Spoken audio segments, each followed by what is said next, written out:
BioPhoenix here, and welcome to the Gamer's Encyclopedia Phoenix Edition, where I will be outlining long-running series of video games. So the first one I decided to pick for this new series is a really huge one that happens to be a pretty big favorite of mine, and that happens to be Shin Megami Tensei, or what the original name was, Megami Tensei. And it was originally based after a novel that was written by Aya Nishitani. Now, unfortunately, I've never read this novel before, but I would like to one of these days, but I have seen the anime OVA of it once before. But anyway, Shin Megami Tensei is an RPG series that goes all the way back in the 1980s. And after the games that were based after a Digital Devil story, Megami Tensei, they all started doing like their own thing by doing up their own series that have the same concepts. So the SMT series is considered as a meta series because it has one big giant umbrella and there's a whole bunch of mini-series that go underneath it. At least that's the easiest way to explain this series as a whole, because this series is really fucking huge. So when I talk about these games, I'm not going to do it by release order, instead I'm going to be doing it by series, and I figured, well, let's talk about the very first one. So the very first game released in this series is Megami Tensei, and it was developed and published by Telenet. And it was released for the MSX, PC-8801, Sharp X1, the FM7, all in 1987. And its game designer was C. Fukushima, H. Ekahori, and M. Tano. And this one did not have any online scores. So most people that are familiar with the SMT series know that they are all developed by Atlus. Well, this is actually one of the few exceptions that were not developed by them. Also, the gameplay in this one is very different since it's a top-down view, very similar to Gauntlet. In fact, this game plays a lot like that one where you gotta collect treasures, collect magic spells, defeat monsters, open up locked doors, and at the end of the game you get to fight a giant-ass boss, and there you go, the end. It's not too long of a game since there's not a whole lot of RPG elements and not really a whole lot of story either, but it is loosely based after the same novel. So other than that, there's not a whole lot else to say, so let's get moving on to the other game, and this one was actually from Atlus themselves. So we got Digital Devil Story Megami Tensei. It was developed by Atlus and published by Namco, and it was released in 1987 for the Famicom. And the only credits I found was the music composer, and that happens to be Tsukasa Masuko. And the only online scores I've seen is a 70.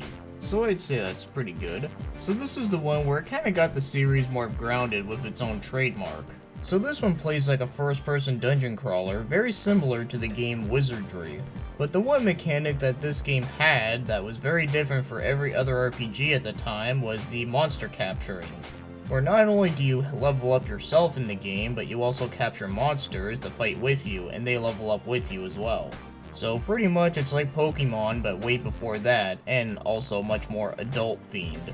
Since you don't have to collect a bunch of gym badges, instead the game is mostly focused on a bunch of religious references, exorcisms, killing demons, and of course, multiple choices. And as again, it is based after the same book, Digital Devil Story, but this one is more fleshed out than the other game since that game didn't really have a whole lot of story implemented. So yeah, this one is also a pretty important game within the series since it is the very first one to have the whole trademark of capturing demons. Now, I've never actually played this exact version of the game. I ended up playing a different version, and I'll talk more about that much later. So now, let's get moving on to the sequel. So this is Digital Devil Story Megami Tensei 2, and it was developed by Atlus, published by Namco, and it was released in the year 1990 for the Famicom. And it had the same composer as last time. And as for the online scores, this one got a 90. So meaning that this one must be pretty damn good. So for the most part, the gameplay in this one is very much the same stuff, but one thing that is different is that instead of it being a first-person dungeon crawler, instead it's actually a top-down view, much like in Final Fantasy or Dragon Quest. But the battles are still in first-person mode. And this is also the first one in the series where you get to have multiple endings. And the story this time around is actually more an original story, but does take some elements of the first game. So you don't need to play these two games in order. You can actually start off with number 2 first if you really wanted to. Now, one thing I forgot to mention with the credits is that this is actually the very first game in the series where the monster art was done by Kazuma Kaneko, who still does the art for the SMT games even to this day.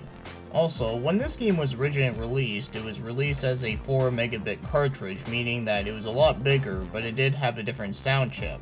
So other than that, now let's get moving on to the next game, which is actually an enhanced remake, so let's talk about that. So this one is called Shin Megami Tensei 1 and 2. And it was developed by Opera House, published by Atlus, and it was released on the Super Famicom in the year 1995, and then it had a Wii Virtual Console release in the year 2012. And the general producer was Hideyuki Yokoyama, and the regular producer was Yosuke Nino. And according to the online scores, this one got a perfect 100. I guess this means that this is a masterpiece or something. Though to be fair, this is just one review, and like I said, it is an online review, so take it as you will. But like I said, it's an enhanced version of Digital Devil's Story 1 and 2, but on Super Nintendo. So other than having newer graphics and sounds, it also does have a couple of Easter eggs that were not in the original game. So this is the version that I was talking about that I actually have played, and well, it is a pretty interesting RPG, especially for the time of its release, but it is also pretty fucking hard, so this is not one I would recommend to newer fans of the series. I'd really only recommend this one if you've played any of the other SMT games and you want to go back to the very first ones, since I always find it interesting to go back and see where the series has started. So other than that, there's not a whole lot else I can say about this game that I've already have said before, since it is an enhanced remake.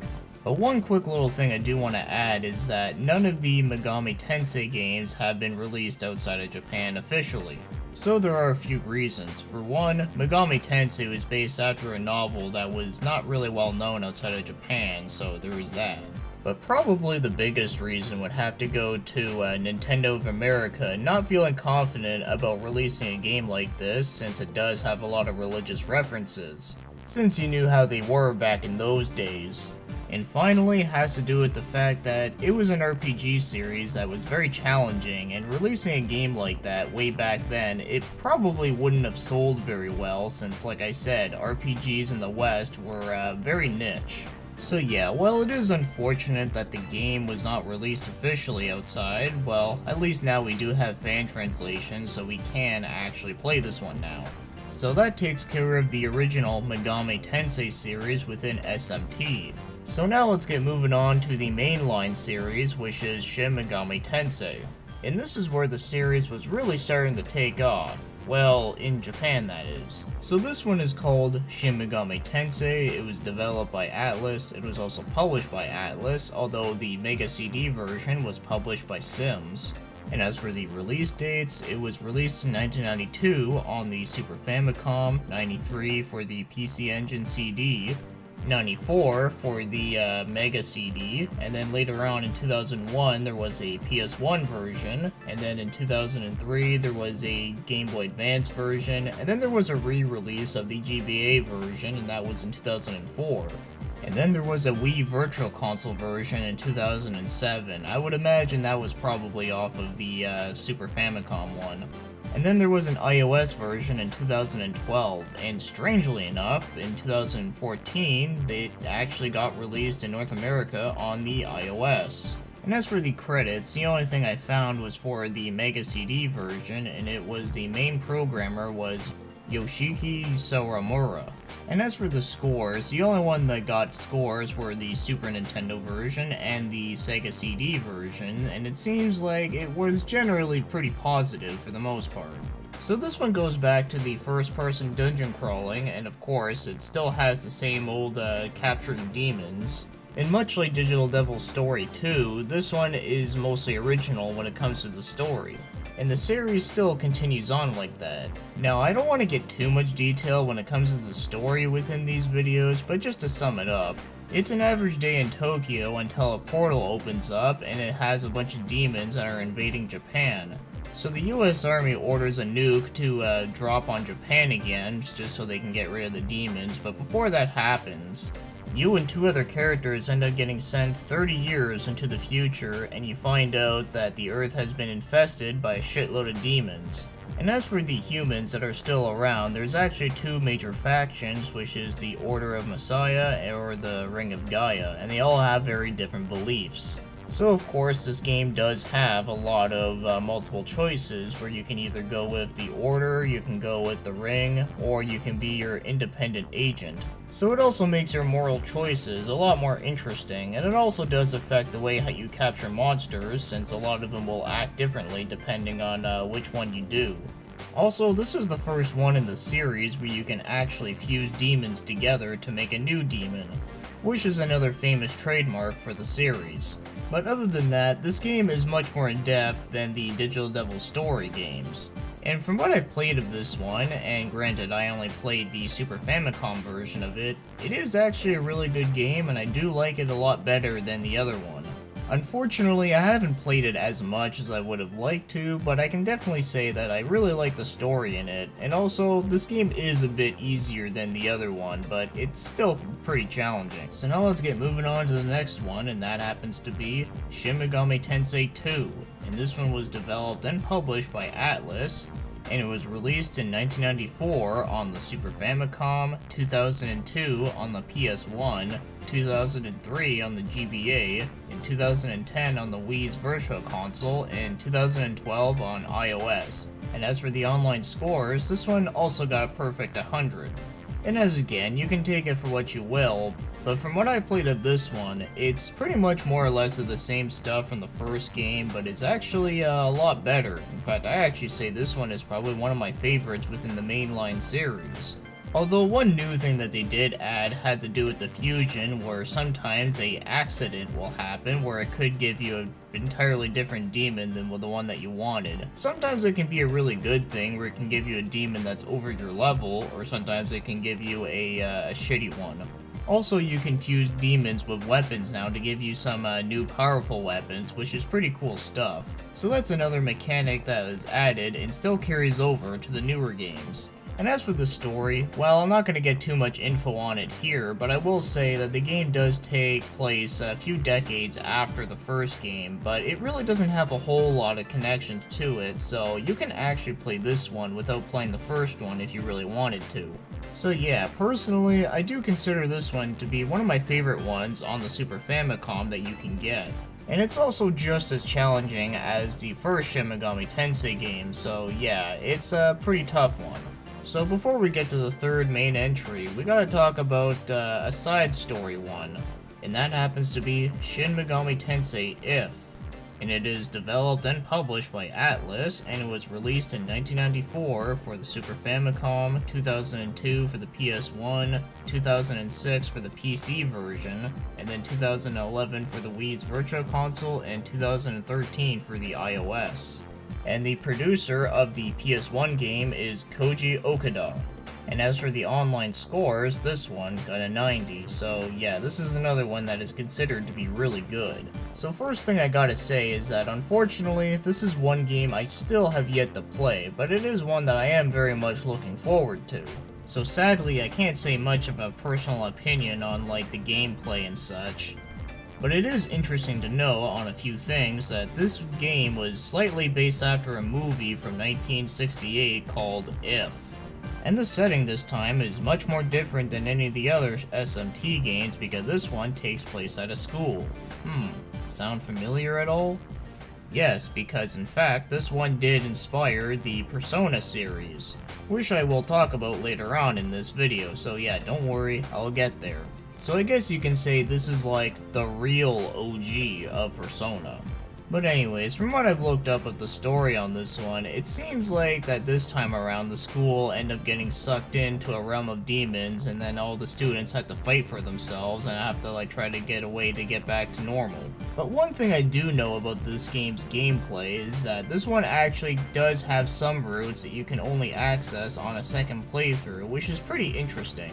So yeah, unfortunately, I gotta cut this one short and get moving on to the next game, but this is one I do want to try out. So the next up is actually another side story game, but this one is actually more like an integral, and that happens to be Shin Megami Tensei 9. You know, it makes me wonder what would happen if they ever got to 9 Shin Megami Tensei games. Well, whatever.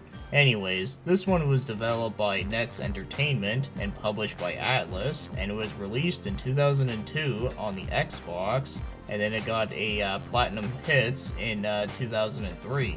And the producer was Koji Okada, and the director was Kazunori Sakai. And this one did not have any review scores.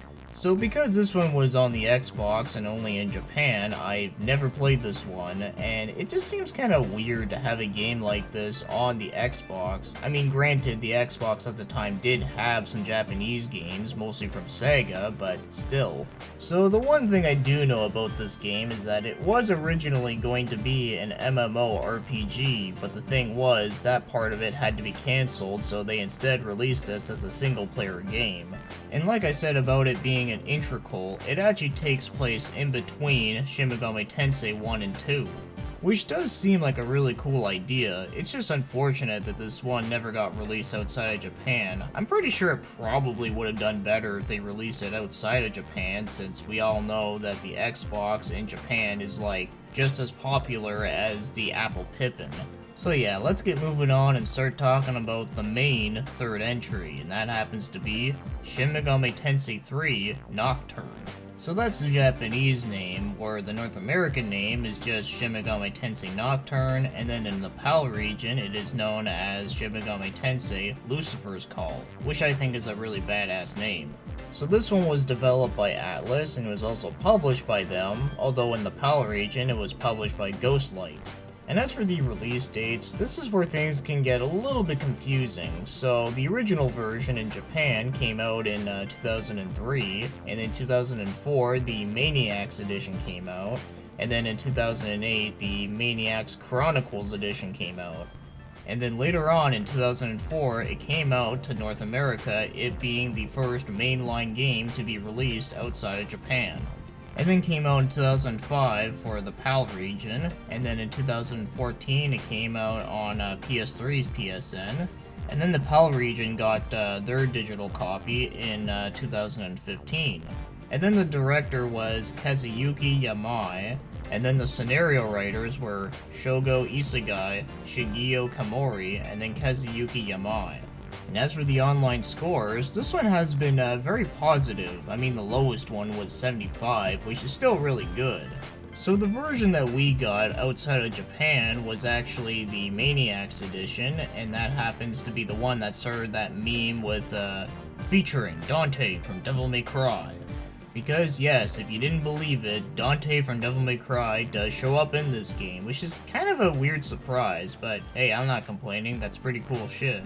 Although the Maniacs Chronicles edition was the one that replaced Dante, and instead it had Raidou Kuzunoha from the Devil Summoner series, which I will get to later.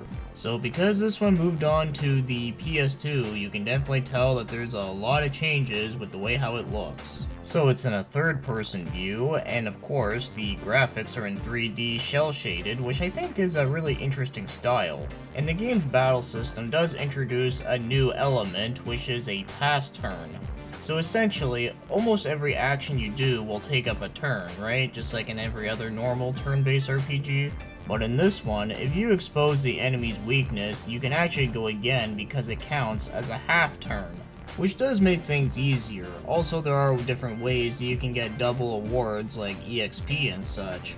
But with that being said, this game is definitely not easy because goddamn, this game is really fucking hard. At least the beginning part's hard. Once you get past the beginning part, it does get easier as you go on, but yeah, that beginning part is just really rough.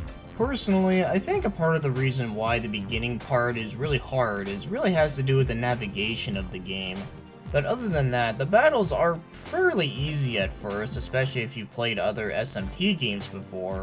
Unless you put it on the hardest difficulty, then yeah, that's some hardcore shit. So yeah, overall for this one, I really do like this one, although personally, I don't consider it to be like a top favorite of mine in the SMT games, but it is still a pretty badass game.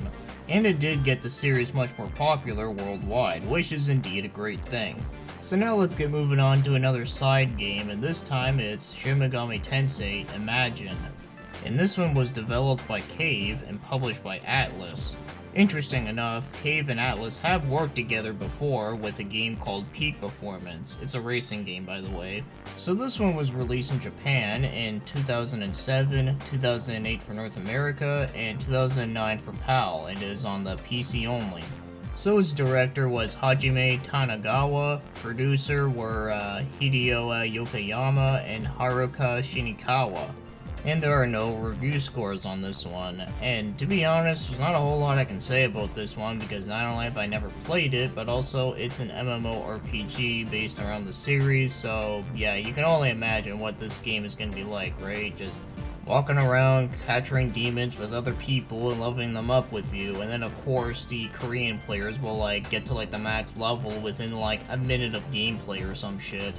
Anyways, I'm pretty sure there's not a whole lot of people that would be interested in this one. I mean, it did get closed down in the West in 2014, and in 2016 it closed in Japan, so yeah, it seems like if you really want to play this one, you gotta get yourself like a private server or something. So now we're going to be moving on to the next game, and this one was once considered as Shin Megami Tensei 4, but now it's just considered as its own thing, and that happens to be Shin Megami Tensei Strange Journey. So this one was developed by Atlas and Lancers, and it was published by Atlas, although the PAL region of the Redux version was published by Deep Silver. So the original DS version was released in 2009 in Japan, and then it was released in 2010 in North America. And then the Redux version on the 3DS came out in 2017 in Japan. And as for North America and PAL, so far that I'm recording this, the date is not exactly like 100%. It says like early 2018, but not an exact date. Now as for the credits, so the original concept was from Kazuma Kaneko, and the main programmer was Atsushi Motoshi. And as for the online scores, it seems like a lot of people really like this one, except for GameSpot. It seems like they were just like, it's okay. Now unfortunately, this is another one that I never actually played, but I actually heard this one is also a very hard one. I even heard some people even said this one's even harder than Nocturne, but I can't say that for myself, so yeah, after looking at a little bit of this game, it seems like it has more or less of the same stuff, like I said about Nocturne. But since this is a Nintendo DS game, this game did kind of go back to the first-person perspective, much like the original series. And then a map gets displayed out on the bottom screen, so yeah, other than that, there's not a whole lot else I can say, but yeah, is this one really a strange journey? I got no idea, but maybe I'll find out once I get the Redux version whenever that gets released. So now let's continue right along and talk about the real fourth game, being Shin Megami Tensei 4. And this one was developed by Atlas and was also published by Atlas, although in Asia and PAL it was published by Nintendo. So it was released in 2013 for Japan, same thing with North America, in fact it was only like a couple months later. And then 2014 it got released in Europe. So the scenario draft was done by Kazuma Kaneko, same thing with the writer, and then there was also Shinji Yamamoto and Kazuyuki Yamai. So as for the online scores, this one is mostly positive, although the one from RPG Gamer is a 6, which is just, I guess they didn't really care for it too much. Isn't it kind of weird that the one for IGN is higher than a site dedicated to RPGs? Well, this time around, this one is actually like a fully 3D rendered game. And instead of having random encounters, instead this one you actually see like the little enemies on this field, and you can actually like attack them to get an advantage. And all the other game mechanics that I've already mentioned with some of the older games are applied here. Although one new thing that they did add is that if you do have a companion in your party, whether it be Jonathan, Walter, or Isabeau, they can actually do one special attack at the end of a turn. Of course this only happens sometimes, but either way, it's still pretty nice to get one extra attack. So this one I have played and beaten, and all I gotta say is that this one is pretty freaking awesome. Not only do I really like the story and the settings that they got going on here, but also the gameplay is really good too. Also, this is one game in the mainline entry that I can recommend to beginners of the series.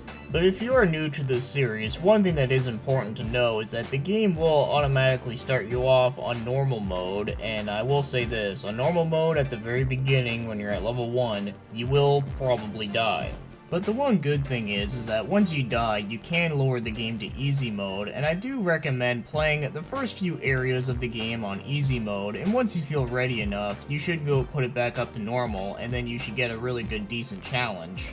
Because my only complaint with this game is that on easy mode, it's almost stupidly easy on the game, so like I said, it is recommended to put it back on normal once you do get a little bit more levels. And that right there is what I call a really good balance. So not only did I really enjoy this one a hell of a lot, but it's also a really good one to play if you never played an SMT game before. So as for the next one, which is the part 2 of Shin Megami Tensei 4, and that happens to be Shin Megami Tensei Apocalypse. At least that's the North American name, or the Japanese one is called Final. So this one was developed and published by Atlus, although in PAL it was published by Deep Silver. And for the release dates of this game, all versions of it came out in the same year but spread apart a couple of months from each other. Although weirdly enough, the Australian date for it was a couple days after the PAL release. And the director was Satoshi Oyama, and the writers this time are Yusuke Miyata and Kazuma Kaneko. And as for the online scores for this one, it seems to be very positive, so yeah, that is definitely a good thing. Now this one I did not complete, but I did get pretty far through it, and from what I did play of it, I really did like it, even though it is pretty much the same stuff that you would suspect from the 4th game, just a continuation of it. Although this time around you don't play as the main character Flynn, instead you play as a new character named Nanashi. Now, I do remember hearing a couple people saying they were kinda disappointed in this one, and well, personally for me, I wasn't really disappointed in it. I mean, I guess the story in it, isn't as good as, the first one, but it's still not bad by any means. The one thing that is different with this one is that light and dark attacks actually don't one-hit kill in this one. Instead, they actually do regular damage, which is something I do like, because I do find that chance to one-hit kill thing is kind of bullshit sometimes. And there's been a couple minor tweaks, such as being able to find fusions a lot easier and all that kind of stuff. Just small things, but yeah, this one I do think is really good. I don't know if I'd say it's my favorite one, but like I said, there's a couple things about this one that I do like better than 4, but for the most part, I think I like the story better in the first 4.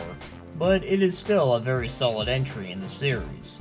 Now, as of right now, there is currently in development Shin Megami Tensei 5 for the Nintendo Switch, and yeah, as of right now, there's barely any information on it, no release date, not even for Japan, so yeah, I don't think there's going to be any more info coming out for it anytime soon, so I'm pretty sure there's not much I can say here, but yeah, I'm looking forward to this one regardless, though.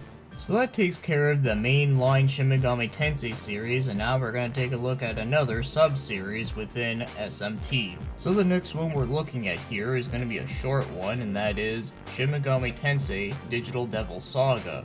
Sounds very similar to the original novel, but it's actually its own thing. In fact, in Japan it's called Digital Devil Saga Avatar Tuner, and it was developed by Atlus and was also published by them, although in the PAL region it was published by Ghostlight, and it was released in 2004 for Japan, 2005 for North America, and 2006 for the PAL region. And it was released in 2014 on PS3's PSN for both America and Europe.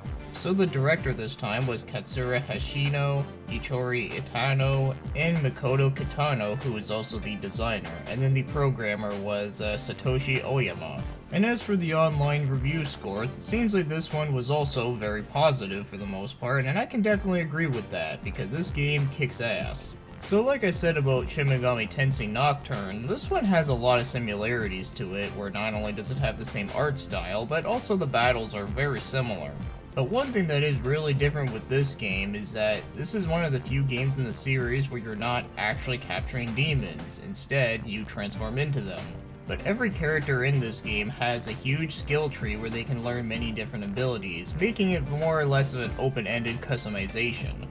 Also, there is one new ability called Hunt, where it allows you to devour demons when they are frightened, and you are able to get extra bonuses like EXP, money. So while this one may seem really different compared to the other Shin Megami Tensei games that I've talked about thus far, but I gotta say, this is another one that I do consider to be one of my top favorites, since not only does it have one of my favorite soundtracks within the series, but I also loved pretty much everything else about it. I liked all the characters, I liked the settings, and of course I also liked just the overall gameplay of it. I thought it was a really interesting idea for the series, and I think it worked out really well. So while this one is a lot like Nocturne, I gotta say, I do prefer this one a lot more. Now don't get me wrong, I like Nocturne just fine, but this one I think improved a lot of it, such as the navigation. Also the balance of it was a lot better too, since this one actually starts out pretty easy and then gets brutally hard later on. So making this entry to be another one that I do think is beginner friendly. Also, I like the fact that this one starts out right with the action. There's no like 20 hours of cutscenes you have to deal with, so that's another plus. So yeah, this is one that I can highly recommend. So now let's talk about the one and only sequel, Shin Megami Tensei Digital Devil Saga 2, and of course in Japan it's Avatar Tuner 2. So it is again developed and published by Atlus and Ghostlight in Europe, and it was released in 2005 for Japan, 2005 for North America, and 2007 for PAL. In 2014 for PS3's PSN, but only in North America. And the director, designer, and programs were all the same ones from Part 1. And as for the online review scores, it seems like, as again, this one is mostly positive, although it seems like Game Informer magazine were just like, it's okay. But I don't know, I don't really put a lot of trust in Game Informer magazine anyway. So unfortunately, as much as I love the first game, I never actually got around to playing the second one. I really should one of these days. But the only thing I do know that they did add from this one is that there's actually a Berserk mode where a part of your character will actually transform into the demons. And it raises your attack power by a lot, but it does weaken your defense power. And there are 2 newer characters that are playable, which is always cool. But other than that, it seems like it's more or less of the same stuff that continues on the story. So because I haven't played this one yet, I can't say a lot other than that, but I have heard a couple people say that they did like this one a little bit better than the first part, and then I also hear some people say that they didn't like it as much because it didn't really like improve a lot of stuff other than that one thing. But regardless, I'll play it eventually. So that takes care of that series. Told you it was a short one. So now let's get moving on to the next one, which is Devil Summoner. So Shin Megami Tensei Devil Summoner was developed and published by Atlus and was released in 1995 on the Sega Saturn, and then got a PSP port in 2005, and the director was Koji Okada. And according to the online scores, it seems like this one got an 80, so meaning that it's pretty good. But unfortunately, I have yet to play this one. But what I can say is that this was the first game in the series to be released on the 5th gen consoles. But it seems like this one does play a lot like the classic style SMT games, you know, with the first person dungeon crawling, and the capturing and training demons. But the one thing that seems different with this one compared to the original series is the setting. So instead of it being in a post-apocalyptic world, instead you're in modern Japan. But instead of playing as either a student or a survivor of the apocalypse, instead you have to play as a detective and do the odd jobs for people. So unfortunately, I can't say a whole lot other than that since I never played this one, but it is one I would like to check out one of these days. It's just, I don't know if there's a fan translation of it yet. But anyways, let's get moving on to the next game, and this one I actually have played before, and that happens to be Shin Megami Tensei Devil Summoner Soul Hackers. And it was developed and published by Atlus, although in Europe it was published by NIS America. So the Saturn version was released in 1997, and then the PS1 version came out in 1999, and then later on it got an enhanced remake, and it came out on the 3DS in 2012 for Japan, and 2013 for both North America and PAL. And the producer was Hideyuki Yokoyama and Koji Okada. And as for the online review scores, it seems like this one was also mostly positive, except for Game Reactor. Apparently they hated this game. But I wouldn't worry about that because they fucking suck. But in all seriousness, I never actually heard of them before, so I have no idea. But anyways, I played the 3DS version since that's the one that actually came outside of Japan, and well, I actually really like this one. So it seems like this one does play a lot like the first Devil Summoner game, but this time, instead of playing as a detective, you play as a group of hackers called Spookies, and you gotta hack into a virtual world called Paradigm X, where apparently there's another group of people that are using this virtual world to steal people's souls. So the gameplay and the navigation seems to be a lot like the classic style SMT games, or much like the first game, but the one thing that is different with this one, and I'm pretty sure was probably like this in the first Devil Summoner, is that the demons do have an attitude. So just for an example, there are some types of demons that are considered as friendly demons, and they would prefer to use healing and defensive magic, while sly demons would prefer to attack enemies on their own. And there are many other types of demons that do act differently. So you really gotta pay attention and want to make sure that you do treat the demons right for what they want to do, because sometimes if you don't treat them the way that they want them to, then they could just end up leaving the party. So having a feature like that, you may be thinking that this game does get tedious later on, but it's surprisingly, I don't feel like it did get tedious at all. But yeah, this one I really liked a lot, I really love the story in it, and I love the characters and the concept of it. I thought it was really interesting shit. And personally, when it comes to the best stories within the SMT series, this one is right along up there. The gameplay is still pretty typical for the series, but it is still really good stuff. But my only real complaint with this game is that this is one of those games where it can be kind of tricky to figure out where you're supposed to go sometimes, and especially if you did what I did, where I played the shit out of this game, and then I took a break from it, and then a couple months later I went back, and then I was like, what the fuck am I doing again? But other than that one thing, this one is still a really good entry in the series, mostly for the story, but the gameplay is still really solid stuff. And I would say this is another one that is good for newcomers. So now let's get moving on to the next series within Devil Summoner, and this one probably has the longest name within SMT. So this one is Shin Megami Tensei Devil Summoner Raidou Kuzunoha vs. the Soulless Army. Wow, what a mouthful. So this one was developed and published by Atlas, although in Europe it was published by Koei. Huh, never thought I'd ever see their logo on an SMT game. So it was released on the PS2 in 2006 for Japan, 2006 for North America, and 2007 for Europe. And then later on in 2014 it got ported onto PS3's PSN in North America. And then the scenario writer was Shigeru Kimori, and then the producer was Kozo Itagaki. So as for the online review scores, it seems like this one was also generally pretty positive, although it does seem that it does have a little bit of mixed stuff, especially from Superplay. Well, all I gotta say about Superplay is that they're wrong. Just kidding, of course, but anyways. This is another one that's also not only very different in the series, but also it's another one that I do consider to be a huge favorite of mine. So first things first, the setting of this game is a lot different, where it takes place in the 1930s.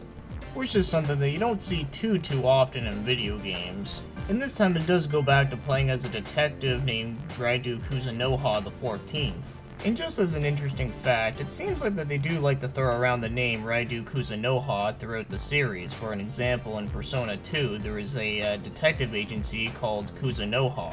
But probably the biggest reason why this one is so different compared to the other SMT games is that this one is not turn-based. In fact, it's actually an action RPG. And I'm pretty sure they based his character off of Dante from Devil May Cry, since he does use a sword and a gun, which probably makes a lot of sense why they used Raidou's character in the third version of Nocturne, since they couldn't use Dante again. So yeah, this one is an action RPG where you get to slice your sword and use your guns, and you do have elemental bullets, which of course do affect certain enemies differently. And you can summon demons and command them to do different attacks and such. And since you do play as a detective, well, you do gotta do a lot of detective work, and there is some little cryptic stuff you gotta figure out throughout the game. And to help you figure out some of these cryptic stuff, you can actually summon your demons throughout the world, and they do actually have different abilities that can help you out. Just for an example, there are some that you can use to get behind a door that you can't access through, stuff like that. Although one thing that is worth pointing out is that the fusions do work the same way like in the other SMT games, but only that in this one you can only fuse demons that have 100% loyalty to you. So with that said, if you are someone that prefers action RPGs more than turn-based RPGs, then this one I would definitely recommend. Since not only is the game really great on its own, but also I do think it is one that is recommended to newer fans as well, since like I said, if you prefer action RPGs, then this one is a must. So now let's get moving on to the sequel, which is Shin Megami Tensei Devil Summoner 2 Raidou Kuzunoha vs King Abaddon, as again, really fucking long. So this one was developed and published by Atlus, and then it was released in 2008 for Japan, and then 2009 for North America. Unfortunately, there was no European release, but wow, 2009? Yeah, in fact, this was actually the last game in the Shin Megami Tensei series to be released on the PS2. And it was released on PS3's PSN in 2014 in North America, and the original concept was Kazuma Kaneko. And as for the online review score, it seems like this one is even more positive than the first one. In fact, the lowest one here is only 75, which is still pretty good. So yeah, everything that I've said about the first one being really great, well this one is like 10 times better. So for the most part it is the same thing, but the reason why this one is better is, for one, you get unlimited ammo, which is really great. And the game just feels a lot faster. I guess my only complaint with the first one is that it did feel a little bit slower paced. Of course it's not like Devil May Cry 2 or Drakengard slow, but it is a bit slower than, I don't know, let's say like Devil May Cry 3. So yeah, this one definitely did improve the combat. Also, you can actually have 2 demons summoned at the same time, or in the first one you can only have 1 at a time. And this time now you got to negotiate with demons to try to recruit them, where before you actually just like forcefully like put them in a capsule thing. Also, one thing that is pretty cool with this one is that if you do have your save data from the first game onto here and start a new game, you can actually get a few extra bonuses, and some demons will randomly join you without having to do negotiations. So other than that, everything else is pretty much the same, and well, this one is definitely one of my top favorites for sure, even more so than the first one, and that's saying something. Also, the more that I think about it, this game does awfully remind me a lot like games like Chaos Legion and Knights of Azure, but only that I find this one is probably the best out of the 3. So that takes care of the Devil Summoner series, and now let's get moving on to Last Bible.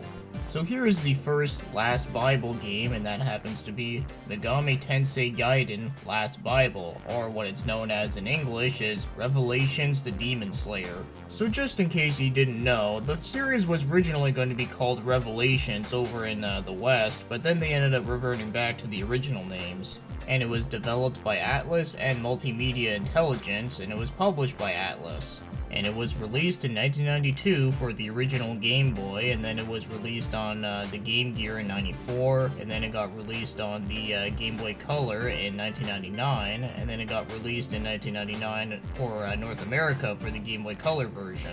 And then it got released in 2012 on the 3DS Virtual Console, and the programmers were Han Takahashi, Meiko Omoto, Yoshihiro Hori, and Izumi-chan. And as for the online review scores, it seems like this one was generally pretty good to mixed. Now, to be honest with you all, I have yet to play a game within the Last Bible series, so there's not a whole lot that I can say from my personal opinion. But what I can say is that this one seems a little bit more on the lighthearted side, and it also takes place in a fantasy setting. And you're still able to recruit demons this time, although instead of being stuck inside a little computer thing, instead it's kind of like Pokemon where they follow behind you. And the only other thing that I do know about this exact game was that the Game Gear version of it actually had a few sprites changed, and same thing with the North American version of the Game Boy Color. Other than that, I don't know what else I can say here, but let's get moving on to Last Bible 2. So Megami Tensei Gaiden Last Bible 2 was developed by Multimedia Intelligence this time, and it was published by Atlus. And it was released in 1993 on the Game Boy, and in 1999 it was released on the Game Boy Color, and then on the 3DS Virtual Console it was released in 2012. Unfortunately, there was no credits that I found this time, but instead, as for the online review scores, it seems like this one got pretty decent reviews. So it seems like this one is more or less some of the same stuff, but this time you're just playing as a bunch of different characters, and I would imagine there's probably newer monsters in here that were not in the first one, but other than that, I don't really know a whole lot else about it. Oh, and the protagonist of this one, his name's Yuri, but unfortunately, he's probably not nearly as badass as Yuri from Shadow Hearts, but oh well. Anyways, let's get moving on to part 3. So Last Bible 3 was developed by Multimedia Intelligence, published by Atlas, and strangely enough, it was only released on the Super Famicom this time. Yeah, no handheld version of it, just straight to Super Famicom in the year 1995. And I don't know if this is true, but apparently it was released on the Wii U's Virtual Console, but the date was unknown, so I don't really know what to say about that. But either way, it's not like we'd be able to play it since Wii U's are region locked, you fucking assholes. So this time around, the general producer was Hideyuki Yokoyama, and the producer was Yosuke Nino Takahashi Shiba, and the director was Kazutoshi Yuda.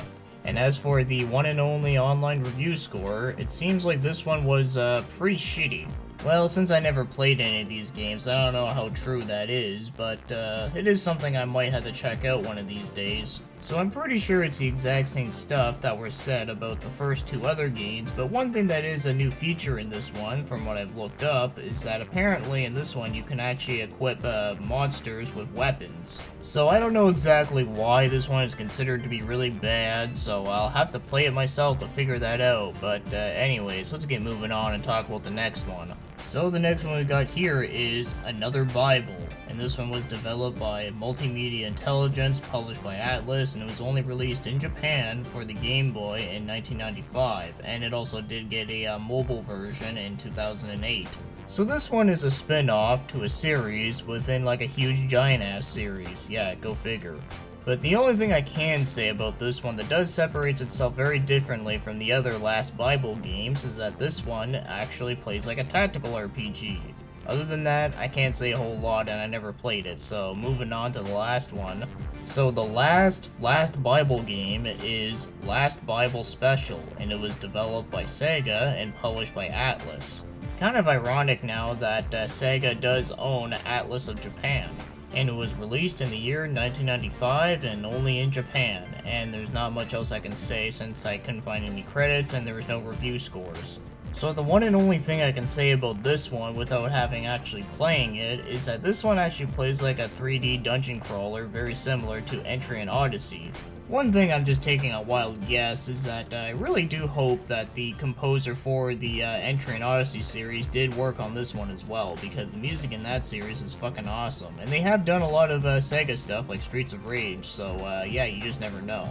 So the next SMT series that I'm going to be talking about is quite possibly the biggest and the most popular one, and I got a feeling that a lot of you guys are probably watching this just to hear my thoughts on this exact series, and that is no other than Persona.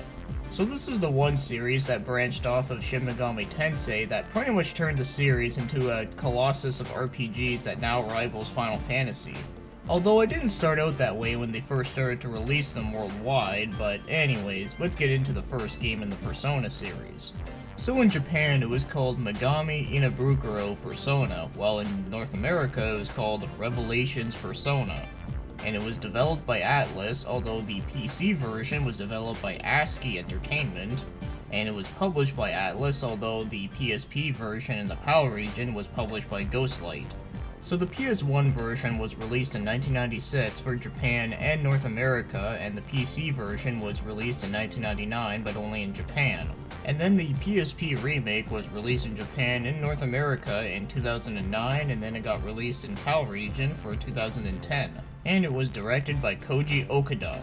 And as for the online review scores, it seems like this one got kind of mixed, where a lot of people really loved it and a lot of people didn't really like it as much. I'll give out my opinion on this one a little after, but the main thing I want to talk about here first is what exactly separates Persona from the mainline Shin Megami Tensei games. Well, this series of games usually focuses more on the tarot cards. So instead of capturing monsters on a little computer thing, the whole series is that you have a persona inside your mind, and you can take it out, but once you do, it can actually fight for you. Easiest way to explain this, and this is something I'm pretty sure they were probably inspired by if you were an anime fan, is that if you ever watched JoJo's Bizarre Adventures with the whole stands thing, it's a lot like that. And there are other mechanics within the series that didn't get introduced right away, so I'll get there when we get there, but yeah, anyways, let's talk about the gameplay for the first Persona.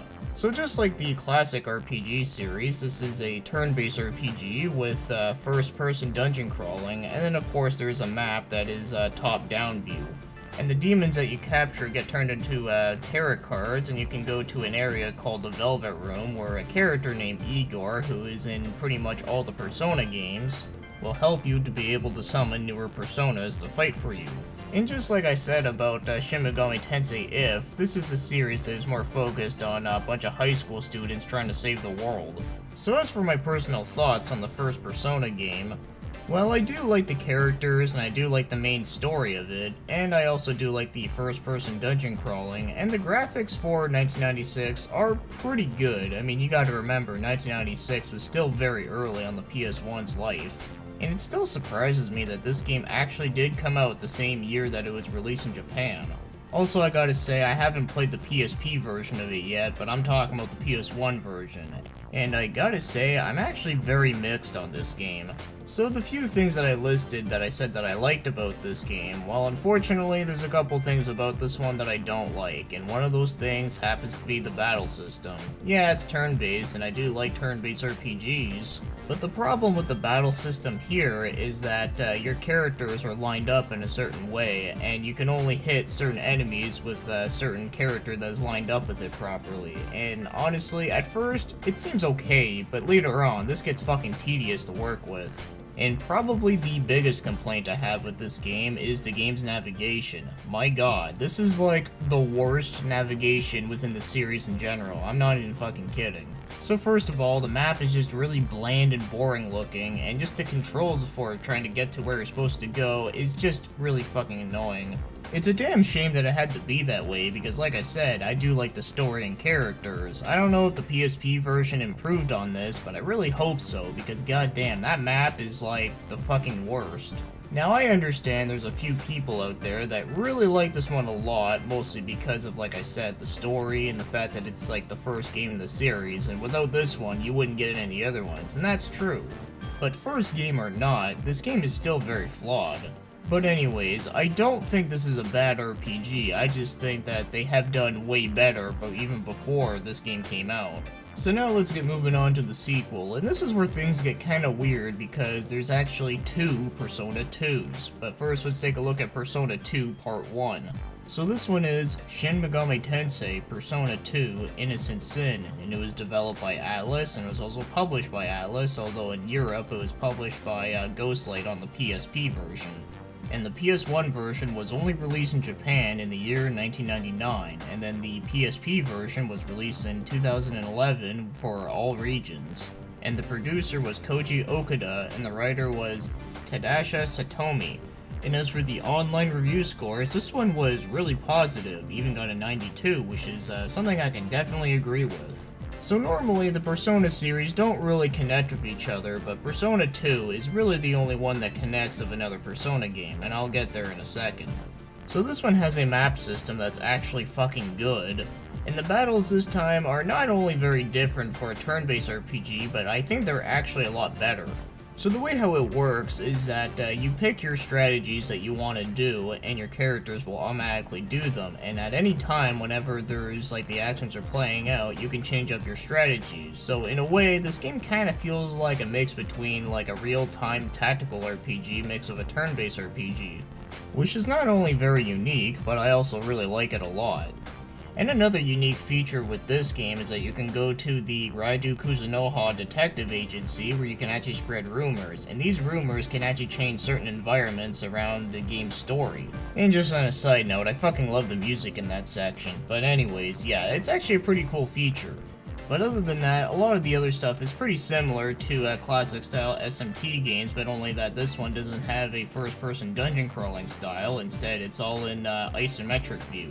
So yeah, when it comes to Persona 2, at least playing it on the PSP version, is that this game is another one that I do consider to be an all-time favorite of mine in the series. For not only does it have some of my favorite stories and characters, but also I really do like the gameplay. Now, this game is pretty damn challenging, but I wouldn't say it's as hard as something like Nocturne or even the first Persona. I do think it is easier than both of those, but it still provides a reasonable challenge. So because of this, I would definitely highly recommend this one, mostly for the story, but of course the gameplay is still a lot of fun for me. And as for newer fans of the series, I would say that this is another one that is worth trying out since it is easier to get into. Now, before we get moving on to the second part of Persona 2, one thing you're probably wondering is, why did they not release part 1 of the PS1 version?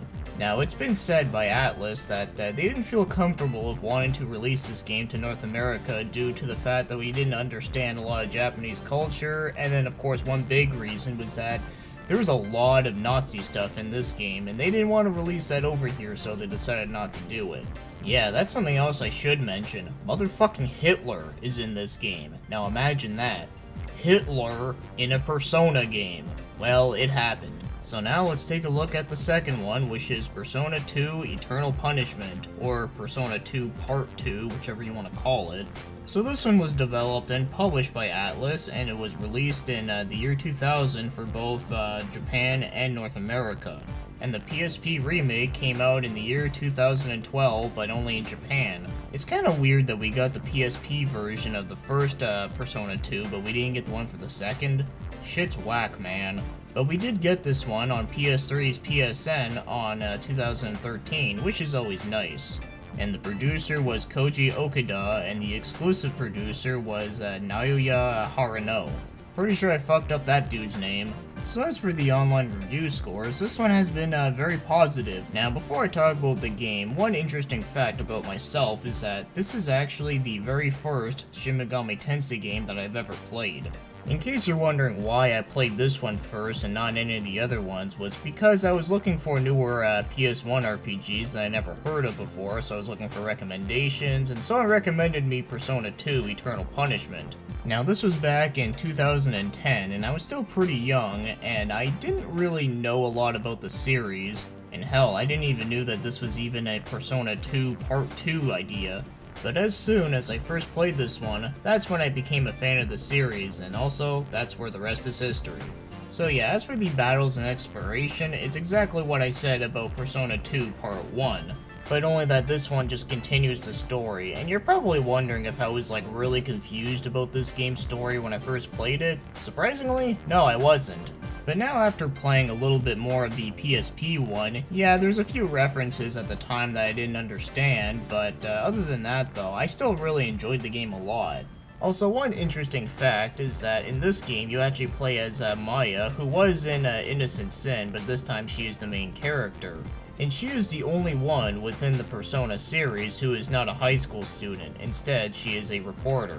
But the high school setting is still there since you do get to go to a few of them and such because there are many incidents that do happen. But I just find it interesting that this is the only one within the Persona games where you're not playing as a high school student.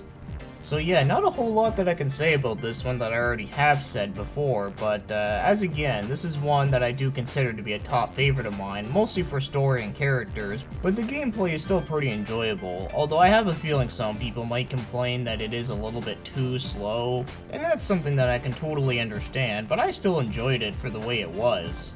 So if you did want to get into the early Persona games, I would say play Innocent Sin first and then play this one. Although then again, I played this one first, and I seem to turn out fine, at least I think. So now let's get moving on and start talking about the major breakout hit in the Persona series and the Shin Megami Tensei series in general, and that's Persona 3. So Shin Megami Tensei Persona 3 was developed by Atlus, and it was also published by Atlus, although in PAL it was published by Koei, which is always interesting, and in Australia it was published by THQ.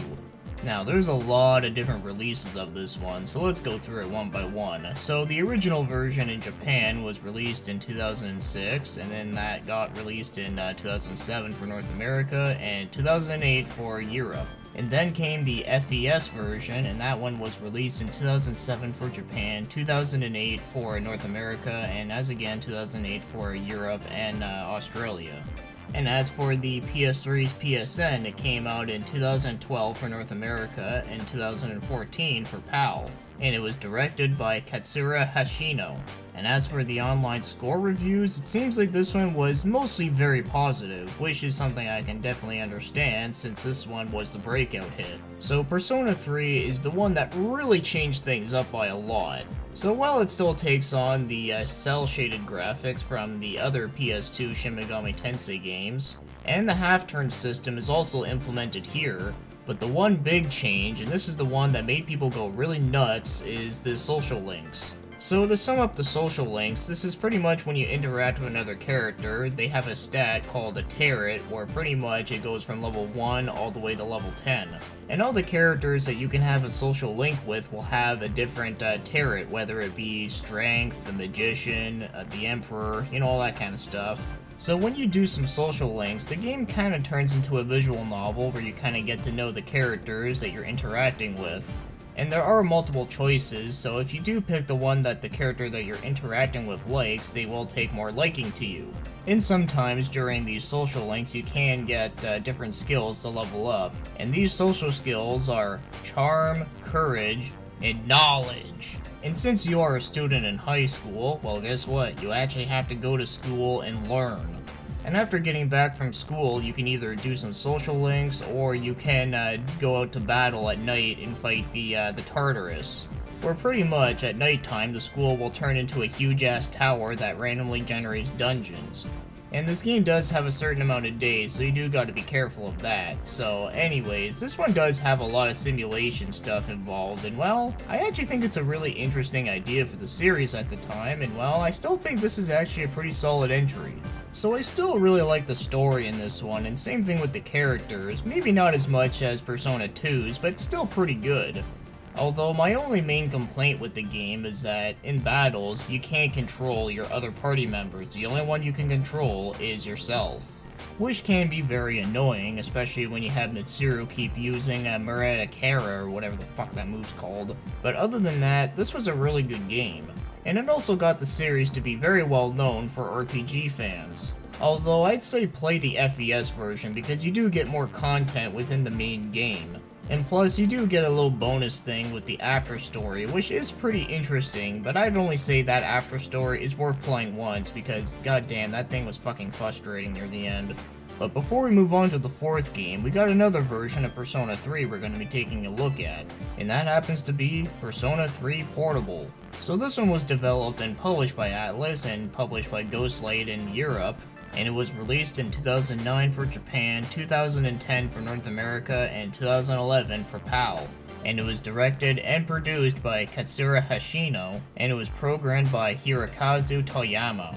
And as for the online review scores, it seems like this one got mostly the same stuff, you know, very positive. So a part of the reason why I did this one its own card really has to do with the fact that I ran out of room on the one page, but yeah, this one I think is a better improvement when it comes to the battles because you actually can use your other party members, which is like, thank fucking god. And you can actually choose between playing as a male or female character, and playing as a female actually changes things up by quite a lot, so I thought that was actually a pretty interesting touch. So picking a female changes some of the music, and it also does have a lot different social links that you can do. And of course, certain parts of the stories are altered differently. Now this may seem all well and good, but the only shitty thing about the PSP one is that all the cutscenes are done in a visual novel style, and some of these cutscenes don't come off to be as good as they once were. I don't know how to explain it, it's like some of the cutscenes don't feel as impactful as they did on the PS2 version. Maybe that's how I can explain it better, but other than that one thing though, the PSP version is very good. It really makes me wish they could just combine the two together and release it on PS4, Switch, and why not put it on PC as well, just to make everyone happy. So now let's move on to the next Persona game, and this one got even more popular to the point where people would probably pop other people's eyeballs out for not liking this one. And that happens to be Shin Megami Tensei Persona 4, and it was developed and published by Atlus, although in the PAL region it was published by Square Enix. and the Vita version in the PAL region was published by NIS. So the original PS2 version was released in 2008 for Japan, 2008 for North America, and 2009 for PAL. And the Vita version, which is called Persona 4 Golden, came out in 2012 for Japan, 2012 for North America, and 2013 for PAL. And it came out on PS3's PSN for North America on 2014. So it was directed by Katsura Hashino, and the project director for the Golden version was Daiki Ito, and the game directors were Atsushi Watanabe and Teppei Kobayashi. And as for the online review scores, no matter which version that you're looking at here, they're all overwhelmingly positive. Although personally, I think the Vita version is the best way to go since it has more content and such. But anyways, this one is a lot like Persona 3, but even more improved with the gameplay. So this time, yes, you can actually control your party members, and instead of the dungeons being randomly generated, instead they all have a set pathway. And the game's social links are also present here, and they do work pretty much the same way. Although this time you do get more social skills, so you get courage, diligence, understanding, expression, and knowledge. And just like in Persona 3, they do affect certain things that you get to do throughout the game. And there is way more personas that you're able to fuse together in this one. So yeah, Persona 4 is basically like Persona 3, but just way better in almost every way possible. But personally, as much fun as I did have with this game the 2 times that I've actually beaten it, my one and only major complaint with this game is that the beginning of this game is like way too fucking long. And I think a part of the reason why it is way too long, or at least it feels way too long, is because it feels like the pacing of it could have been done a little bit better. Just for an example, you get really fucking irritated with hearing about the whole affair with Miss Yamano or whatever the fuck her name is, cause seriously, every time that whole thing came up, I just yelled, "I don't give a flying fuck!" So yeah, other than that one thing, this game is pretty great, and I would recommend it to most newer fans. The only ones that I would not recommend this game to are ones that don't really have a lot of time on their hands because, like I said, that beginning part takes like way too fucking long. So yeah, the story in this one, with the exception of the beginning part, was really great, and the characters, well, I do really like some of them, though I think some of them are much better than others, but I do think they do work well together with good chemistry. And the combat is pretty much more improved from number 3, which is always nice.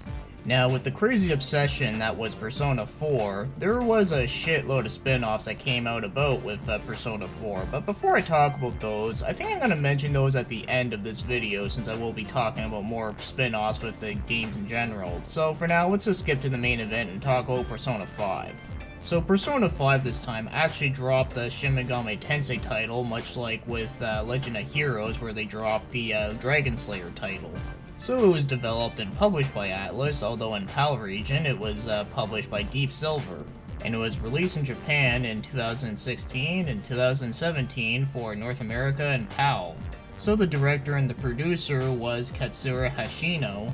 So the designer this time is Naoya Midia, and the programmer is Yujiro Kasaka.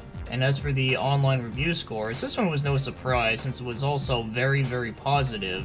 Like, holy shit. Like, even at the VGA Awards, they actually got an award for Best RPG of 2017. Even though I don't give a fuck about award shows, but I gotta say, it's kind of nice for them to actually recognize this series for once. So anyways, I remember when this game was first announced, it was only going to be on the PS3, but then when the PS4 came out, they were like, you know what, maybe we should make a PS4 version as well, which was a very smart thing of them to do. Since I did found it to be kind of strange that they released Persona 4 on the PS2 when yet the PS3 was still brand new. Well anyways, this one is also more or less the same stuff that you would suspect in a Persona game, but they really took it to the max by adding in a lot of stuff that I was not fully expecting. So the dungeon design, first of all, is like really fucking cool, because one thing I will say about Persona 3 and 4 is that a lot of the dungeons in that game just looked like a bunch of long hallways with some fog. And at certain parts of the dungeons, you can actually hide behind walls so that enemies won't spot you right away, since you do play as a phantom thief with calling cards and all. And that's another thing that I gotta say, for someone like me who really tried hard not to look up too much information on this game, I really had no idea what the concept of this game was gonna be, but I actually really liked it a lot. Also, the fact that they had a lot of inspiration from Arsene Lupin III is really fucking cool. So the combat this time still has a lot of the same similar stuff to Persona 4, but this time you can actually use guns option, just like in the regular SMT games. And they brought back capturing demons by negotiations with them, which is something they have not done since the second Persona game. Also, there's much more places that you can explore on the main map, and much more mini-games that you can do on your free time. And one last thing to mention in this one is that the beginning part of this game doesn't feel like it takes forever to do. Or at the very least, it didn't feel that long. I think it's just better paced out because, like I said, you don't have to deal with hearing about the same old shit every day. So yeah, personally, I do consider this one to be another top favorite of mine within the SMT series in general. So I really love the story in this one, and I also really do love the characters, and the gameplay is probably one of the best. But however, I do feel there is only one little thing that 4 does a little bit better in this one, and that happens to be the game's ending reveal, which I won't spoil in case you haven't played them yet. So the reason why I feel that Persona 4's ending was a little bit better was because the surprise at the end was like total mindfuck, where this one's ending, well, you can kinda see it from a mile away. But even knowing the big reveal, it was still really well done, and I do think this one's story and characters are just as good as Persona 2's, so yeah, that's fucking awesome. So that sums up the main entries for the Persona games. Of course, I will be back and talking about some of the spin-off ones much later. So now that I've talked about the one that is the most popular, let's talk about the one that is very unpopular. So that unpopular series just happens to belong to Devil Children. So here's the first one. So Devil Children Black Book and Red Book, and later on they made a White Book edition, was developed by Multimedia Intelligence, published by Atlas, and it was released on the Game Boy Color in the year 2000, 2002 for the PS1 version, and 2001 for a White Book version. So I couldn't find any credits or review scores on this one. So to sum up Devil Children is that it's a series that is very similar to Pokemon, even more similar than any other series because this one is not only much more cartoonish and lighthearted, but they also do the same formula where they release 2 games at the same time. Though this time the 2 games are not just like have different demons and such, it's actually like 2 different game and storylines. Now this is another series within SMT that I still have yet to play, and from what I hear from a couple people that have played this series, they usually say it's either decent at best to mediocre. Although I'm sure it does have its fans, but I have yet to hear about any of it. But it does seem kinda odd that they would release a series that's a bit too similar to Pokemon. Even though the main games of the series are already pretty similar enough, but only that they're much more darker in tone, they all have very different story and characters, and lastly, the games actually provide a decent challenge. And just to keep in mind, this is coming from someone that played the shit out of Pokemon Crystal on Game Boy Color as a kid. It's just that, ever since I discovered the SMT series, I just never really felt a reason to go back and playing Pokemon unless it was just for nostalgia reasons. But anyways, let's take a look at the next version, which is Demi Kid's Dark and Light version, and then they after released Fire and Ice book.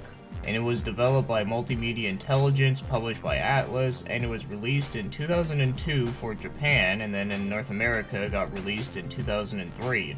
And then the Fire and Ice edition got released in 2003, but that one only stayed in Japan.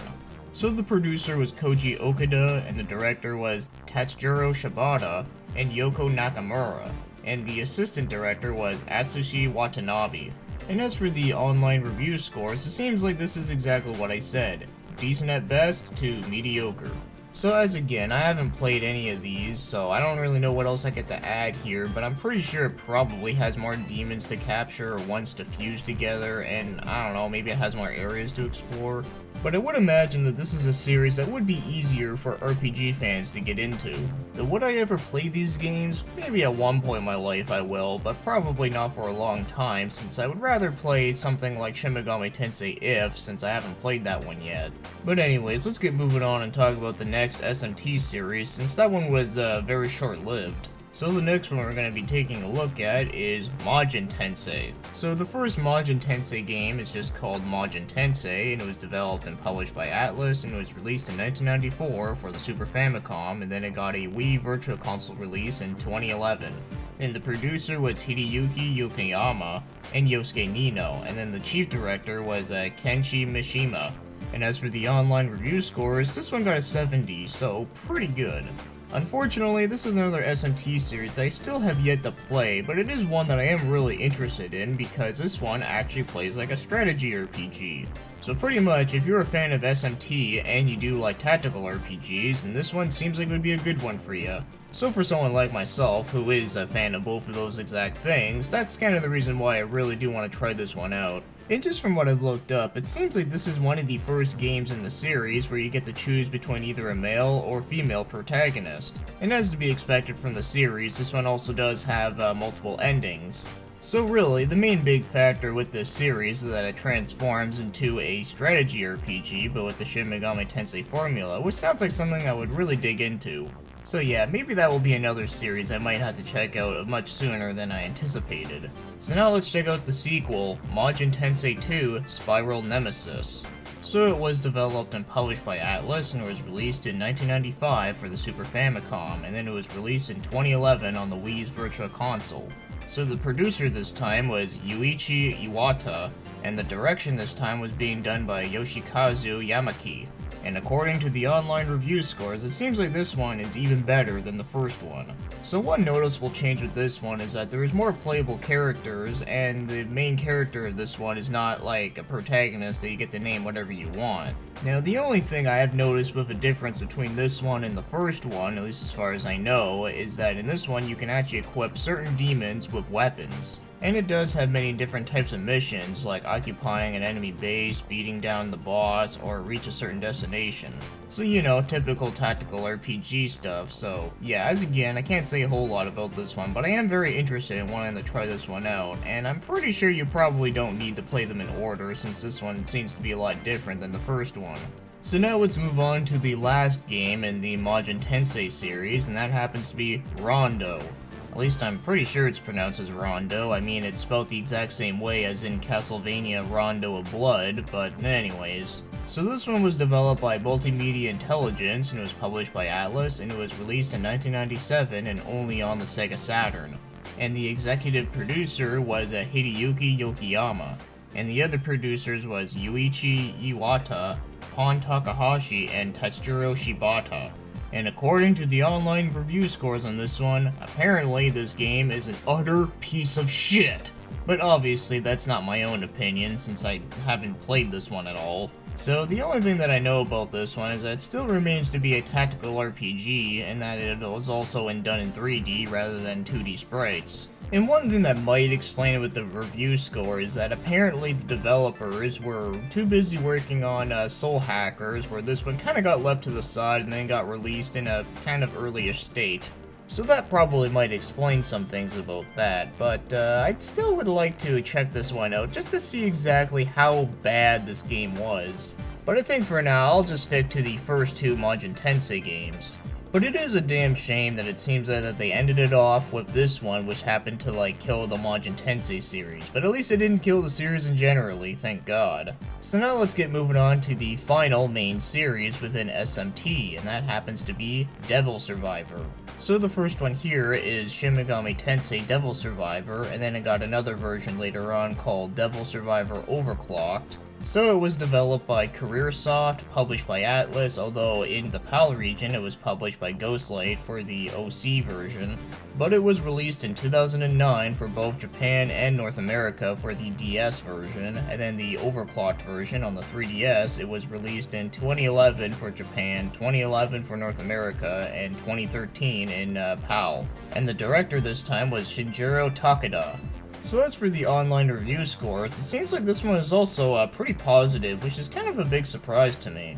And the reason why I think that's kind of a surprise is because, one, not only have I seen a few people that said they just didn't really care for this one as much, but two, I've actually played the regular DS version of it, and surprisingly enough, I actually didn't really care for it as much. So this one is, as again, another series that is more like a tactical RPG, and that was something else that did kind of disappoint me because, you know, like I said, I'm a huge fan of SMT, and I also like tactical RPGs. But the one big thing that separates itself differently from Majin Tensei is that this one has to do a lot with time limits, where every turn within the game will take up 30 minutes in-game time. And depending on what the outcome is, it will actually change the plot of the story, which I do think is an interesting idea, but it also does make things kind of a pain in the ass, especially if you really want to have it done in a certain way.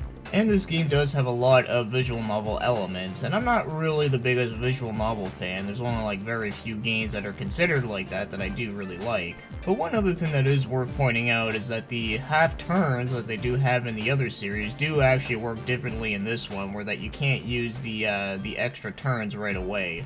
So yeah, personally, I couldn't really get into this one that much, which is kind of unfortunate, but I don't think it's a bad game by any means. It's just, I just didn't really care for it as much. So now let's get moving on and start talking about the sequel, Devil Survivor 2, or the 3DS version is called Devil Survivor 2 Record Breaker.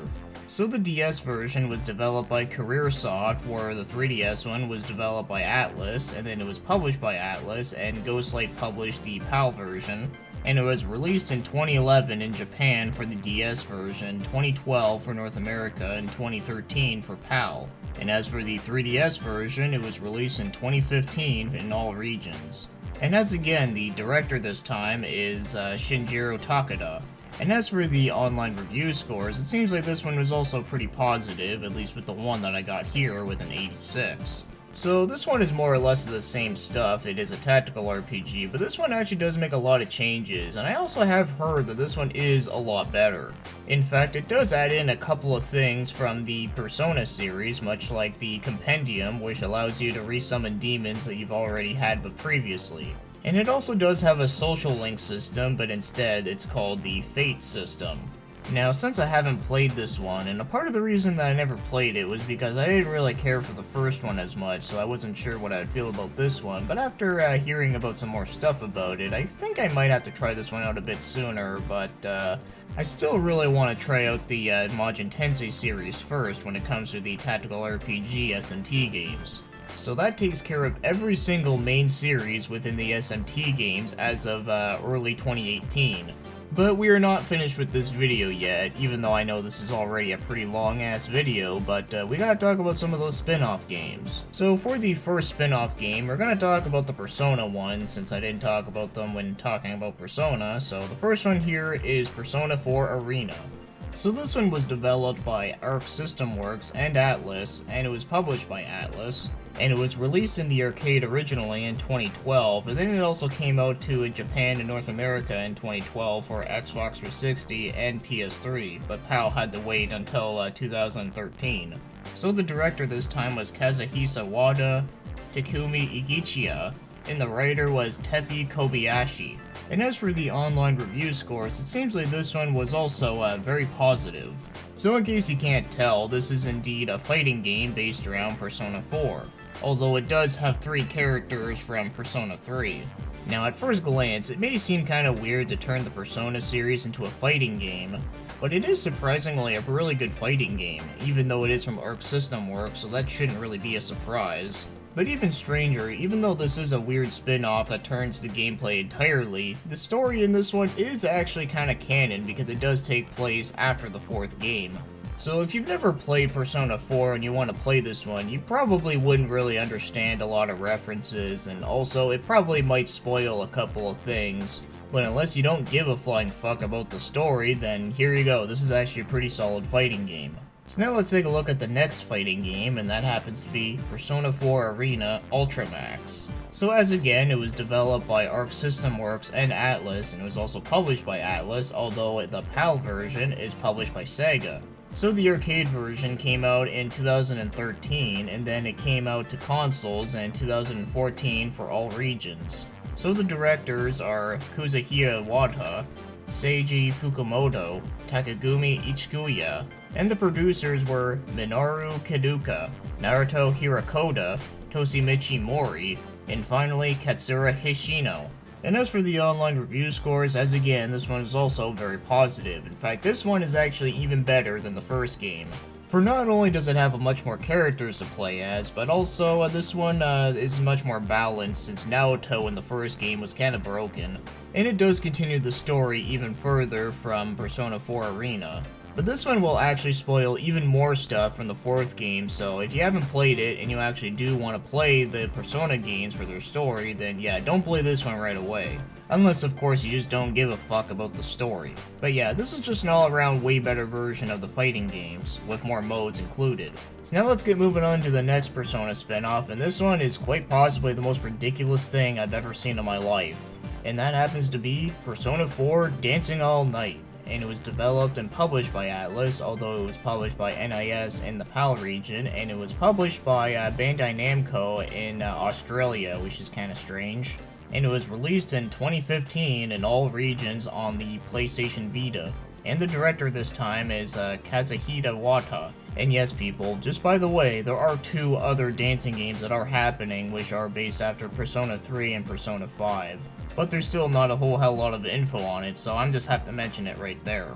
So for the online review scores, it seems like this one was pretty decent with 75, 76. And yes people, I actually have played this one. In fact, I even got a platinum in the game, which didn't take me long at all. But yeah, I'll be honest guys, this game was actually pretty fun. But then again, I do enjoy rhythm games every now and then, and I also do like the music within Persona 4, so, you know, why not? But the one thing about this game that is just really beyond fucked up is the story, and my god, the story in this one is just really fucking stupid. Even though it did have a few funny parts, the whole concept of the story was just weird. But obviously, when you go into a dancing game based after an RPG series, you kinda had to expect that it is gonna be kinda ridiculous. So yeah, obviously not recommended for everyone because, you know, not everyone likes rhythm games, and there's also the fact that this one was just really fucking weird. So yeah, that's a thing that apparently happened, and yet they're making even more of them. But I don't know if I should be glad or sad that they're not making one after Persona 2. Actually, I think I'd be glad because I think that would just be even more weird. Could you imagine Hitler dancing in a game like this? Yeah, I don't think that would fly. So now let's move on to another spin-off of Persona that is kind of ridiculous, but not nearly as much, and that happens to be Persona Q, Shadow of the Labyrinth. So this one was developed and published by Atlus, although it was published by NIS for the PAL region, and it was released in all regions in the year 2014, and it was directed by Daisuke Kanada, and the producer was Katsura Hashino, and the writer was Azuwa Kido. And just by the way, they did announce that there is going to be a Persona Q2, but not a lot of info on it yet. And the only online review score we got here got a 79, so yeah, pretty good. So pretty much this is a crossover game between Persona 3 and Persona 4, and this one is not canon. In fact, sometimes this game pretty much is like a fan service game because it's basically all a bunch of characters from Persona 3 and 4 just goofing around and shit. So the gameplay in this one is actually more like the series Entry and Odyssey, where it's a first-person dungeon crawler with many puzzles within. It's actually a pretty fun game, but it also does get really difficult later on. But not difficult because of battles, but difficult because all the puzzles in the game can get kinda ridiculous. So yeah, if you are familiar with Entry and Odyssey or most other first-person dungeon crawling RPGs, then this one is actually pretty good. So now let's get moving on to another really weird one, and that happens to be Jack Bros. So this one was developed and published by Atlus, and it was released on the Virtua Boy in 1995 for both Japan and North America. In fact, this is actually the very first game within the SMT series in general to come outside of North America. Yeah, they happened to introduce the series on quite possibly the most weirdest console of all time. So the producer was Hideyuki Yokoyama, and the director was Koji Mishima. So as for the online review scores, it seems like this one was very mixed, where a lot of people loved it, and a lot of people didn't really care for it much. So this one is more like an action game, like a top-down shooter, where you gotta go in long hallways killing monsters, and you get to select between Jack Frost, Pyro Jack, and Jack the Ripper. and they all have different play styles, but yeah, this game is surprisingly pretty fun, and just like the Virtual Boy games, not all of them are bad games, it's just the hardware that it's on is just, you know, kind of a piece of crap. Also, it seems like a lot of people only care about this game because it's one of the rarest games on the Virtual Boy in North America. And apparently there's a lot of people that just like to collect for the Virtual Boy just because it's like one of the few systems that you can like easily get all the games for, just to be like, hey, I got all this shit for you. But anyways, for those of you that actually care to play this game, it's actually pretty good, but I would recommend emulating it since not only is the game expensive, but also you can play the game without having to damage your eyeballs. So as for the next spin-off, this one doesn't really fit anywhere, but it does kind of seem more like a classic style SMT game, and that happens to be Gaiden Megami Tensei Tokyo Minroku Shiro. I probably fucked up the name on that one, but really, I don't care. So this one was developed by Atlus, and it was published by ASCII Entertainment, and it was released on the NEC PC 9801 in 1997, and then it was released on the PC in 1999, and as you can see for the credits here, there's a lot of shit here, so I'm not going to read it all, but if you want to read it for yourself, just pause the video. And this one did not get any review scores that I've seen. So like I said, this one kind of seems more like a classic style SMT game, but only that it was released on computer systems. And the battle system also seems like it's very similar to Final Fantasy's ATB systems. So obviously I haven't played this one since, you know, emulating stuff on the PC 9801 is kind of a bitch sometimes. So it seems like this one might have to be put on the back burner for quite a while.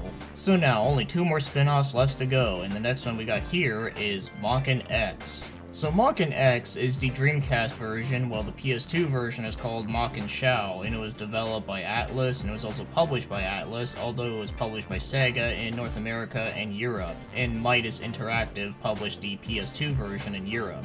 And it was released in 1999 for Japan, and then 2000 for North America and Europe, and then it came out in 2001 for Japan on the PS2 version, and 2003 for the PS2 version in Europe. And it was directed by Katsura Hishino, and the producer was Koji Ukuda. And as for the online review scores, it seems like this one was mostly positive to mixed. So it might seem kind of weird that I'm mentioning this one in here, because this one doesn't really have a lot of stuff related to Shin Megami Tensei, other than that it was made by the same people, and also has the same art style and same composers and such. But I suppose another reason that this one is also Shin Megami Tensei related is that it also has to do with possession and demons and all that kind of cool shit. So this game is just a full-out action game. So the Dreamcast version is more like a first-person hack and slash, kinda similar to Red Steel but minus the motion controls, while the PS2 version is more like a third-person hack and slash. Now I have talked about this game many times before, and all I gotta say is that this game is pretty kick-ass. Although it does get pretty hard pretty fast, but other than that, this game is still really enjoyable. So if you do want to have a first-person action game on your Dreamcast, then this is one I would recommend checking out.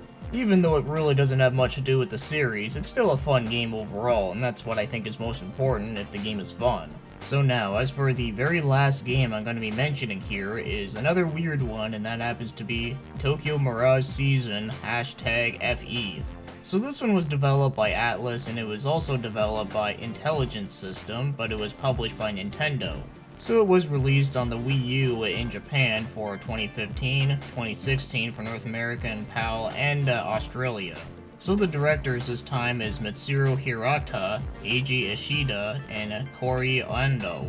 And the producer was Shinjiro Takeda, and Hitoshi Yamagami. So as for the online review scores, it seems like this one was also pretty positive to mixed. Now one thing that is interesting to point out that you maybe might have forgotten about is that when this game was first coming out, it was actually announced as Shin Megami Tensei X Fire Emblem, so I was kind of thinking it was going to be a strategy RPG with the two series of Fire Emblem and Shin Megami Tensei, and that would have been really badass. But then it was later revealed that we got some really weird pop idol game. While it is a turn-based RPG very similar to the Persona games, but the one big difference is that the personas in this game are actually Fire Emblem characters. And you also do level up your classes much like in Fire Emblem, so in a way it does kind of mix elements between the two series. And you know, I actually do kind of like the gameplay in this one. Sure, it's not the best in the series, but I did enjoy it enough. But of course, this game is just really fucking weird and whack job, so it's definitely not for everyone. But it is probably one of the better RPGs that you can get on the Wii U, since there's not really a whole hell of a lot on there. But regardless of that, I still enjoyed this game for what it is. So that takes care of all the games in the Shin Megami Tensei series as a whole. Of course I did miss out on a couple of mobile games, which there's a shitload of them, but let's be real here. Is anyone seriously going to be disappointed because I didn't talk about some stupid mobile game? And with all the games that I've already talked about in here, I mean, isn't this enough? I mean, god damn it, like this is enough games that can last you for a lifetime if you actually play them all. Although I suppose one other game that I didn't mention was Catherine, but the reason why I didn't mention that one really has to do with the fact that I actually already did a review on that one a couple years ago, so I've already said my piece about that, and as again, it's only like kinda sorta related to the series. So anyways, that's all the major games within the Shin Megami Tensei series, and that also sums up the first episode of Gamers Encyclopedia Phoenix Edition. I have a feeling this video will probably last the same length as the frickin' movie, but anyways, I'll promise you guys this, the next episode of Gamers Encyclopedia Phoenix Edition will not be nearly as long. So anyways, hopefully this will help you out if you are interested in looking into some Shin Megami Tensei games. So with that said, thanks for watching and commenting, and have yourselves a great day.